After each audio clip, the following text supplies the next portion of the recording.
मैं सौरभ तिवारी, एडवोकेट। आज honourable national green tribunal chairperson honourable justice Prakash Shrivastava और expert member doctor A Senthilvel की पीठ ने प्रयागराज में महाकुंभ के दौरान गंगा जी और यमुना जी का जल पीने योग्य हो, आचमन योग्य हो और नहाने योग्य हो, इसको लेके बहुत ही बड़ा एक डायरेक्शन पारित किया है। इफेक्टिव डायरेक्शन 30 पेज का ये जजमेंट है और यह मेरी याचिका और एक अन्य याचिकाकर्ता की याचिका को सम्मिलित रूप से सुनते हुए आदेश दिया है। ऑनरेबल एनजीटी ने यह सुनिश्चित करने को कहा है, 8 बिंदुओं का टोटल जो डायरेक्शन है वो कि कोई भी पिलग्रिम्स बात के दौरान नहाने के लिए आए, चूंकि 12 जनवरी से 26 फरवरी तक 45 दिनों का महाकुंभ होना है और 6 स्नान विशेष स्नान का दिन है, तो इस दौरान कोई भी यात्री जो तीर्थयात्री सफर न करे, उनके हेल्थ पे कोई इंपैक्ट न पड़े, इसको सुनिश्चित करने को का आदेश दिया है। साथ ही साथ जीरो डिस्चार्ज हो, कहीं से भी कुछ भी सीवेज गंगा जी और यमुना जी में महाकुंभ के दौरान न गिरे, इसको सुनिश्चित करने का आदेश दिया गया है।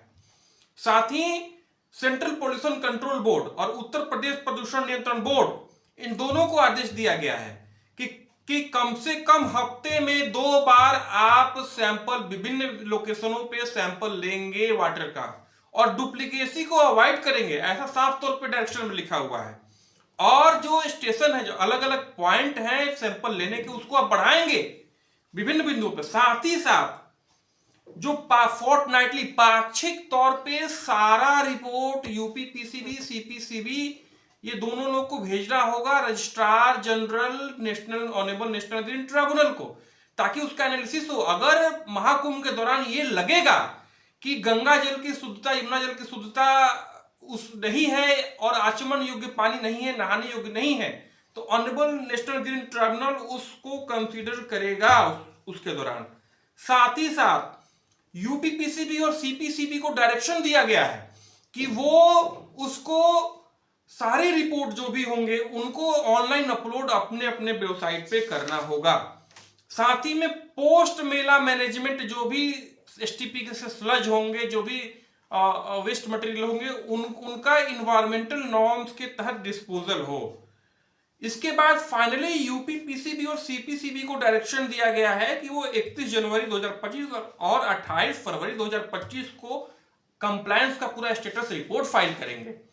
मैंने जो बिंदु उठाई थी, मेरे द्वारा उठाया गया था कि मेहदौली जो दारागंज प्रयागराज और मेहदौरी कॉलोनी रसूलाबाद में डायरेक्ट डिस्चार्ज हो रहा है, तो ऑनरेबल ट्राइब्यूनल ने जजमेंट के पैरा 16 में रिकॉर्ड किया है। मेरे उसको जो मैंने फोटोग्राफ जियो टैग फाइल भी किया था कि इतना डिस्चार्ज बहुत ज़्यादा है वहाँ पे, तो लर्नेड एडिशनल एडवोकेट जनरल का स्टेटमेंट रिकॉर्ड किया गया है कि इन 3 लोकेशन पे जियो ट्यूब ट्रीटमेंट के माध्यम से हम अडॉप्ट कर रहे हैं और कोई भी सीवेज नहीं जाएगा।